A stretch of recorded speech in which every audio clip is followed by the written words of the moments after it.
네, 이제 미국의 국가 안보 전략에 대해서 저 말씀 좀 드리겠습니다. 일단은 그 한 나라의 전략은 여러 가지가 있는데 미국의 경우에는 이제 가장 그 높은 수준이 국가 안보 전략이고요. 그 다음에 국방부 장관 있습니다. 그 다음에 이 그 이외에도 그 핵태세 보고서라든지 그 다음에 이 탄도미사일 보고서라든지 그 다음에 대량 살생 무력 각종 이런 전략들을 다 발표하고 있습니다. 이걸 만들 때는 전현직 그 관료와 전문가들이 그 위원회가 만들고요. 국가안보전략위원회는 이제 미국의 그 국가안보위원회 보좌관이 이를 담당해서 초안을 만들면 이제 그 대통령이나 장관급들이 이 수정을 해서 이렇게 최종안을 만드는 방식으로 가게 됩니다. 그래서 이 대통령이 원래 이제 매년 의회에 이 국가안보 전략을 보고를 해야 되는데요. 관례적으로 임기에 한 번 정도만 하고 있습니다. 그래서 이 트럼프 대통령은 이거 두 번 대통령이 됐기 때문에 2017년과 2025년 이제 그 두 번을 발표를 한 거고요. 그래서 이거를 발표하는 이유는 여러 가지 이유가 있는데요. 첫 번째는 그 행정부와 입법부의 그 대통령의 그 방향 그리고 이제 그 밑에 아까 말한 세부 전략을 세울 때 이걸 참고를 하기 위해서 하는 겁니다. 그 다음에 이 적대국이나 경쟁국에게는 미리 이제 자신의 그 전략을 가르쳐 줘 가지고 미국의 국익을 훼손하지 말 것을 경고하면 이런 자신감은 미국이 그 세계 최강의 군사 대국이기 때문에 내 전략은 이런 거다 이렇게 이제 하는 거죠. 그 다음에 이제 그 동맹국에 대해서 보호 의지를 강조함으로써 제3국이 동맹국을 공격하지 못하도록 하는 이런 거가 있고요. 2017년에는 그 북에게 경고하기 위해서 그 핵태세 보고서 NPR이라는 이걸 한글로 번역을 해서 공개한 경우도 있습니다. 그래서 이러한 정보 제공의 의미도 있는데요. 토론을 유도해서 어떤 국가안보 전략에 대한 민주적 정당성 이런 것들을 확보하려는 그러한 그 의지도 있다고 볼 수가 있겠습니다. 그 다음에는 이제 그 이 트럼프주의인데요. 잠깐만요. 트럼프주의. 수없이 생겨봤지. 눈으로 보는 게 내가 책량 도구야. 눈으로 보는 게. 예, 트럼프 예, 일단 보면은 마가와 아메리카 퍼스트인데요. 여러분이 뭐 일자리라든가 불법 체류자, 국경 관리, 유색인종의 이민을 최소화하는 것 이런 거고요. 이제 관세 폭탄은 이제 재정 수입을 확대하고 어, 미국에 공장을 유치하도록 하는 것 이런 거고 트럼프는 일단은 그 해외 전쟁에 반대합니다. 특히 해외 전쟁에 미국인이 희생되는 거를 반대합니다. 그래서 트럼프가 국내적으로는 구구라고 볼 수 있지만 왜냐하면 불법 체류자라든가 이민을 반대하기 때문에 대외적으로는 트럼프를 구구라고 볼 수 없습니다. 트럼프는 군축론자입니다. 그러니까 그 국방비를 감축하자는 입장이에요. 그래서 트럼프를 구구라고 하는 거는 좀 제대로 얘기한 거라고 볼 수 없고요. 그다음에 이제 그 자기네가 만약에 희생이 안 된다면 예를 들어서 유럽의 돈으로 미국 무기를 사서 우크라이나 전쟁 이거는 반대하지 않습니다. 근데 이 경우에도 미국가 러시아 내륙을 공격해서 미국과 러시아가 분쟁을 하는 이건 허용하지 않습니다. 그다음에 이제 그 중남미 이 자익 정권이죠. 이런 거에 대해서는 군사적 개입을 지금 하고 있는데 일반적으로 과거에 해왔던 해외 개입에 반대하고 있습니다. 그래서 이제 트럼프는 그 러시아에 대해서 바이든도 마찬가지인데 러시아는 군사 강국이지만 경제적으로 미국을 위협할 수 없다고 생각합니다. 그래서 현재 미국을 위협할 수 있는 것 경제적으로는 중국밖에 없다. 그래서 현재 중국은 미국을 경제적으로 위협하고 미래에 중국이 그 미국에 대한 강력한 군사적인 경쟁자가 될 거다. 아직까지는 이제 그 못 쫓아오고 있지만 결국은 군사적으로도 러시아에 버금가는 그러한 위협을 줄 거다 이렇게 하고 있고 특히 이제 국제적으로 보면은 국제 질서를 재편할 수 있는 능력과 의지가 있는 유일한 경쟁자다. 이렇게 이제 트럼프 일기 때 중국에 대해서 강하게 얘기를 하고 있고요. 이런 그 트럼프 주의는 우리가 보다시피 이제 뭐 동맹에 대한 강화 배교라든지 이런 유럽연합에 간 거라든지 이런 것들에서 그 미국의 국익에 반하고 있지만 사실은 국내적으로는 인기가 매우 높습니다. 그래서 공화당 내부 선거에 개입해서 자신을 비판하는 후보들을 모두 다 교체했습니다. 그래서 공화당은 지금 그 트럼프가 장기적인 국익에 반한다 하더라도 트럼프를 쫓아가고 있는 상황이고요.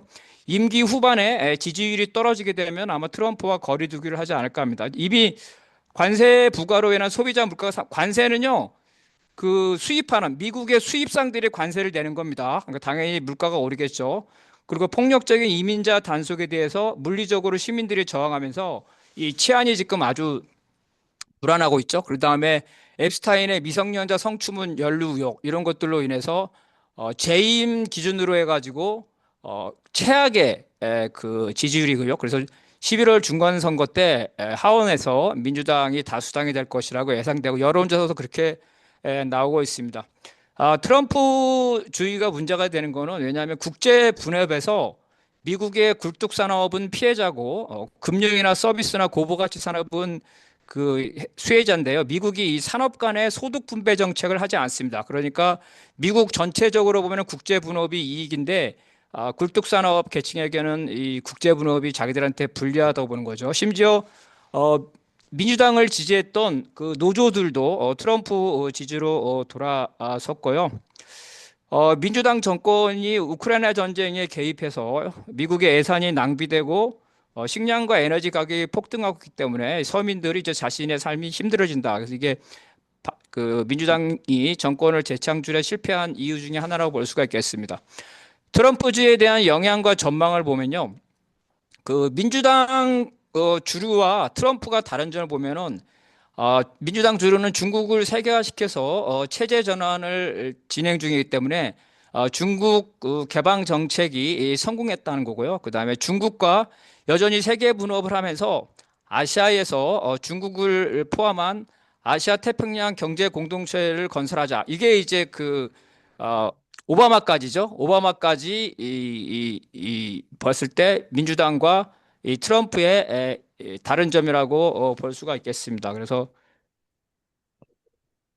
이런 민주당 주류는 결국은 2017년 트럼프가 승리하고 나서 2020년 대선에서 민주당 주류가 트럼프의 아젠다를 수용을 했고요.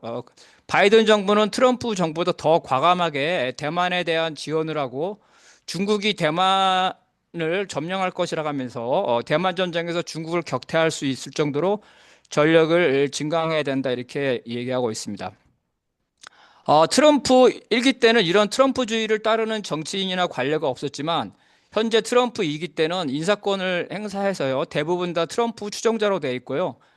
이걸 이론화하는 지식인도 늘어나 있고 그다음에 군산 복합체나 전쟁 주장하는 강경론자들은 전부 다 퇴출당했습니다. 콜비 같은 사람이 아직도 있지만 자기 의견을 전에보다는 많이 그 완화시키고 있는 거. 그래서 현재는 다 그 이 국방부 장관도 이런 군비 감축론자입니다. 그래서 그리고 이제 트럼프주의가 지금 현재 벤스 부통령이 있는데요. 과거 펜스는 일기 때 펜스는 트럼프를 지지하면서도 트럼프 강경 노선에 반대했지만 지금 현재 벤스 부통령은 완전히 트럼프주의자입니다. 그리고 뭐 이 사람이 이제 뭐 그 해병대 출신에다가 뭐 변호사에다가 베스트셀러 작가에다가 해서 초선 상원 의원이지만 이 대중성을 가지고 있어요. 그리고 지난 대통령 그 후보 토론회에서 민주당 부통령 후보를 압도했습니다. 그래서 현재로서는 이 벤스가 공화당 주자로 나오고 현재 민주당이 강력한 주자를 내지 못하고 있기 때문에 이럴 경우에는 트럼프주의가 좀 유지될 수 있다. 물론 이제 트럼프만큼은 아니지만 벤스가 됐을 때 어느 정도 트럼프주의가 유지될 수 있다는 거고요. 다만 장기적으로 보면은 부작용 때문에 조금씩 약화는 될 거다는 거죠. 그래서 스마트 공장을 제외한다면 미국의 고임금 때문에 이러한 굴뚝 산업이 쉽지 않게 되는 겁니다. 더군다나 기후 위기를 부정하는데요. 미국의 주류는 이런 트럼프의 기후 위기 부정이 전기 자동차나 재생에너지 등 환경 산업에서 미국이 주도권을 상실할 거라고 비판하고 있습니다. 어쨌든 향후에도 트럼프의 중국 견제 정책이나 요번에 새롭게 제기한 중남미 중시 정책이죠. 이런 것들이 민주당이 거부하기는 쉽지 않을 겁니다. 그래서 이제 그 이 트럼프의 먼저 2017년 국가안보 전략을 한번 보겠습니다. 9.11 테러 이후에 중동 테러에 몰두했죠. 그래서 2016년 오바마가 물러날 때까지 미국은 중동과 중앙아시아에서 이슬람 테러 조직을 근절하기 위해서 중러와 대결이 아닌 사실 공조를 해왔습니다. 그 사이에 러시아가 크림반도를 병합하고 대만과 남중국해서 중국의 영향력이 커져왔죠. 그래서 예, 트럼프가 이제 그 이 전환을 했는데 이 트럼프의 외교에서는 레이건과 비슷합니다. 레이건은 그 초기에는 강경 노선을 하면서 군비 진강했지만 나중에는 후반기에는 그 고르바초프의 그 개혁과 개방 정책을 지지하면서 이 군비 감축 군축을 했는데요. 이런 레이건의 강원 정책의 결과가 이제 독일 통일과 소련 붕괴로 나타났는데 트럼프도 2017년에는 상당히 강경 노선이었지만 지금 2025년에는 상당히 그 강경 노선을 약화시키고 있습니다. 그래서 이제 트럼프가 지금 현재 그 첨단 무기, 그 예를 들어서 그 중거리 미사일이라든지 미사일 방어망이라든지 이런 것들에 대해서는 그 군비 증강을 얘기하지만 전체적인 국방비나 이런 것들은 감축을 생각하고 있습니다. 그리고 지금 미국은 전 세계를 사령부로 나누고 있는데요. 중동 사령부, 유럽 사령부, 아프리카 사령부를 그 폐지, 축소해서 이걸 통합한 걸 해외 사령부로 검토 중이라고 합니다. 그리고 남북 그 남미 사령부, 북미 사령부 따로 있는데 이것도 합쳐가지고 아메리카 사령부로 통합하는 것. 그래서 상당한 많은 그 군비를 그 감축하는 거를 지금 목표로 하고 있고 그런 것들이 참모총장, 육군 저기 합참 의장을 통해서 초안들이 만들어지고 있다는 겁니다. 오바마와 트럼프 모두 다 중국을 중시했지만 아까 말한 것처럼 오바마는 중국과 같이 하려던 거고 트럼프는 중국과 단절하려고 했죠. 1기 때. 그렇지만 트럼프 2기 때를 보게 되면 지금 중국과 러시아와 글로벌 차원에서 경쟁하겠다 이런 게 아닙니다. 그러니까 글로벌 차원의 중국과 러시아의 경쟁이라는 부분이 빠져 있습니다. 1기 때는 있었고 바이든 때도 있었는데 그래서 지역과 사안별로 중국과 러시아를 견제하는 것이 됐고요. 그리고 또 하나는 이제 바이든은 중러 견제의 명분을 민주주의와 권위주의에서 찾았지만 트럼프는 그게 아니라 가치 문제가 아니라 경제적 문제로 보고 있습니다. 경제적 문제. 그 전체적인 글로벌 차원의 국가안보 문제보다는 이 경제 문제로 보고 있습니다. 대만 문제도 보게 되면 바이든은 대만 전쟁을 기정사실화하고 워게임이나 이런 걸 통해서 대만 전쟁에서 승리할 수 있는 군비 증강을 얘기하고 아시아식 나토를 얘기하는 트럼프 이기는 대만 전쟁을 기정사실하는 게 아니라 대만 전쟁이 안 일어나게 하는 억제하는 군사적 균형에 맞추면서 중국을 자극하지 않으려 합니다. 그래서 미국의 국익과 직결될 때만 대만 전쟁에 참여한다는 원칙으로 모호성 전술을 쓰고 있습니다.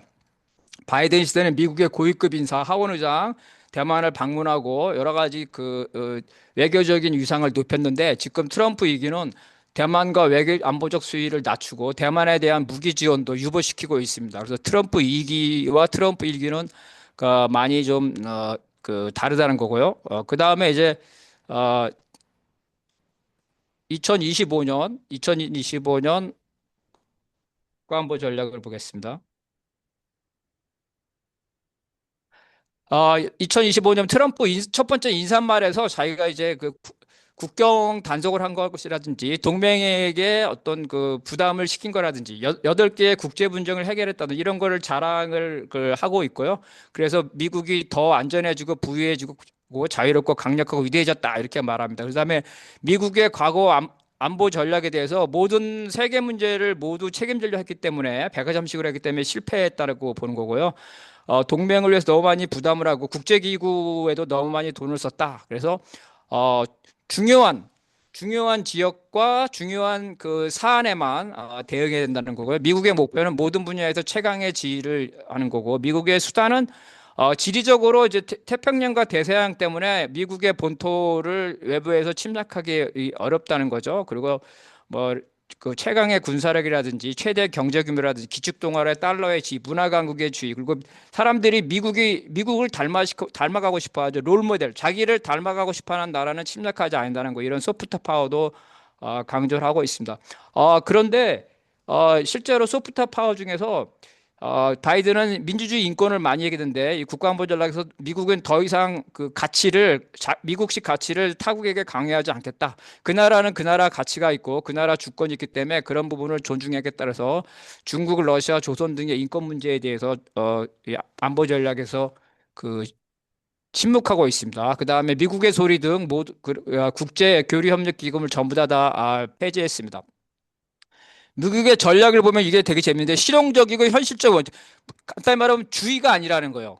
어떤 주의를 하는 게 아니라 사안별로 해서 미국의 국익을 아주 탄력적으로 하겠다. 최강의 군사력을 필요할 때 언제든지 동원할 수 있으나 미국은 자제하겠다. 뭐 이런 식으로 해서 어떤 그 탄력을 제일 중요시 여깁니다. 국내 문제는 이제 다 아는 거고 제일 중요한 거는 대량 이민의 시대는 끝났다 해서 합법 이민도 축소하겠다는 거예요. 그래서 이민 국가로서의 대전환이고 현재 그 입국 그 불가능 국가를 오늘 뉴스에서 나오는데 40여 개국으로 늘렸습니다. 그래서 불법 이민뿐만 아니라 합법 이민도 그 줄이겠다는 겁니다. 군사 전략에 대해서 그 한번 보겠습니다. 이거 이제 넘어가서. 네.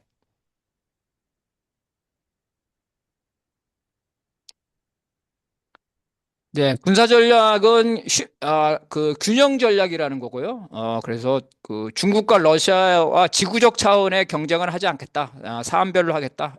이렇게 얘기하고 있습니다. 그리고 아까 말한 것처럼 그 미국식 가치를 추구하는 이걸 레이션 빌딩이라 그러는데요. 미국식 국가 건설 이런 거 하지 않겠다.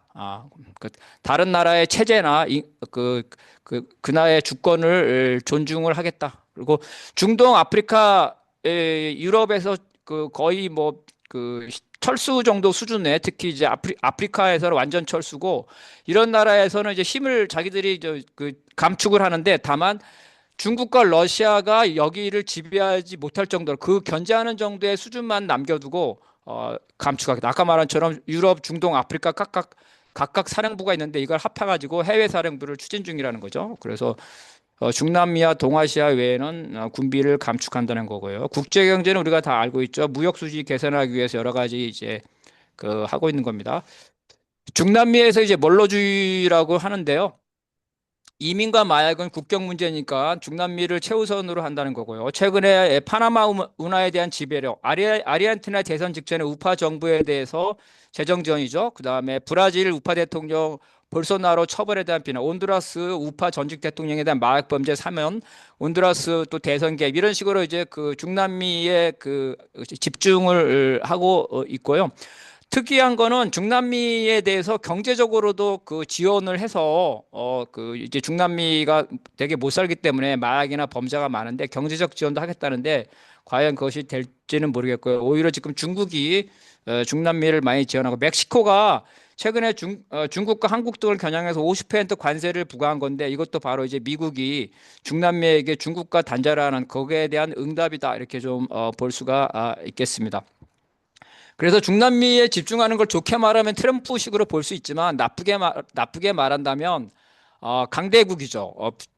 러시아, 중국, 조선 이런 강대국 핵 무장국과 경쟁하는 게 힘에 벅차기 때문에 사실은 그러한 경쟁을 회피하기 위해서 약한 중남미를 명분으로 하는 거다. 그래서 크게 보면은 미국의 쇠퇴를 자인한 거라고 볼 수가 있겠고요. 동아시아에서 키신저의 중국 개방론, 중국을 자본주의와 세계화하려는 노력은 실패했다 이렇게 평가하고 있습니다. 중국과는 어떤 전면적인 군사적 대결이 아니라 공급망 경쟁이라든지 첨단 기술, 반도체 이런 문제로 경제적인 부분에서 중국을 견제를 하겠다는 거고요. 그래서 이게 바이든 시대와도 다르고 트럼프 1기와도 다릅니다. 대만 전쟁을 기정사실하는 게 아니라 예방하겠다. 예방하는 정도의 균형. 남중국해에 대해서도 2017년에는 중국의 야욕을 강조했지만 중국이라는 국가 자체를 언급하지 않습니다. 다만 이 남중국해에는 그 3분의 1, 세계 물동량의 3분의 1이 이 근처를 지난다고 합니다. 그래서 이러한 경제적 측면에서 중국을 견제하겠다 이렇게 얘기하고요. 친중 위성 국가를 나오는 거를 막겠다. 대만은 반도체 때문에 중요하다 이런 식으로 얘기하고 있습니다. 그래서 중국과 단절하는 것이 아니라 미국의 경제적 이익을 지키기 위해서 미중 분업을 조정하는 겁니다. 그래서 지금 중국의 히토리나 미국산 대두 수입에 보듯이 미중은 단절할 수가 없는 거죠. 중국이 그 내수를 기반으로 수출을 다변화하면서 이 미국의 이러한 경제 보복도 사실은 큰 그 타격이 되지가 않습니다. 그래서 최근에 이 트럼프가 이 중국에 대한 완화 정책을 하고 있습니다. 이런 것도 보면 이제 그 미국 중국의 GDP에서 미국이 수출이 차지하는 비율이 2.3%밖에 안 된다는 거죠. 어차피 중국에게 큰 타격을 줄 수 없기 때문에 각각의 국익을 위해서 일정 부분 공존을 할 수밖에 없다. 아, 엔비디아 칩을 팔도록 허용하고 아까 말한 대로 대만에 대한 첨단 무기 판매를 유보시켰죠. 이런 것들을 볼 수가 있겠습니다. 유럽은 뭐 문화가 지어지고 있다 이렇게 말하는데 유럽의 정체성은 대량 이민과 국경 붕괴로 인해서 기독교 백인 국가라는 세태를 경고하고 있고 20년 안에 주목할 만한 그 지역에서 그 추락할 거다 이렇게 아주 심하게 얘기하고 있습니다. 유럽은 러시아와 공존할 수밖에 없고 다만 나토가 자립해서 이러한 러시아가 유럽을 지배하는 걸 막아야 되고 미국은 지원하는 역할만 하겠다는 겁니다. 트럼프는 유럽의 극우 정당에 대해서 긍정적으로 보고 있고 유럽의 극우 정당을 탄압하고 있다 이렇게 말하기 때문에 바로 이 문제에 대해서 유럽의 내정에 개입할 가능성도 있고요. 중동은 화석 에너지에 대한 의존이 줄어들었기 때문에 중동이 별로 중요하지 않다. 미국이 화석 에너지의 최대 생산국이라는 거죠. 그래서 중동이 과거처럼 중요하지 않다는 거고 현상만 유지하겠다는 거고 이스라엘과 친미 국가의 수교를 추진한 아브라함 협정을 확대해야겠다는 거고요. 이란에 대해서도 힘이 약해졌기 때문에 더 이상 군사적인 조치를 할 필요 없다는 겁니다. 아프리카는 거의 뭐 그 손을 떼는 수준으로 그래서 자원 확보에 아주 최소한 정도만 하겠다는 거고요. 국가안보 전략에 뭐 다 아시겠지만 조선에 대한 언급이 없고 핵에 대한 언급도 없는데 향후 핵태세복에서 NPR인데 여기서 다룰 것으로 보입니다. 조선이 우크라이나에 파병을 하고 북중러 연대에 관한 언급도 없습니다. 이슬람 테러리즘에 대한 언급도 없습니다. 그다음에 이 국방부 장관이 하는 이 국가 방어 전략에 대해서 말씀을 좀 드리면 5월 달에 지시를 해서 8월에 초안이 나왔고요. 지금 최종본을 놓고 토론 중이라 합니다. 그 내용을 보게 되면 중남미 문제에 하고 집중하고 러시아와 중국에 대해서 지구적 차원의 대치 이런 것들을 포기한다고 이렇게 돼 있답니다. 그래서 국방부의 현역 고위 장교들이 이 안에 대해서 이 반대하고 있다는 게 최근 소식입니다. 네, 감사합니다. 여기까지입니다.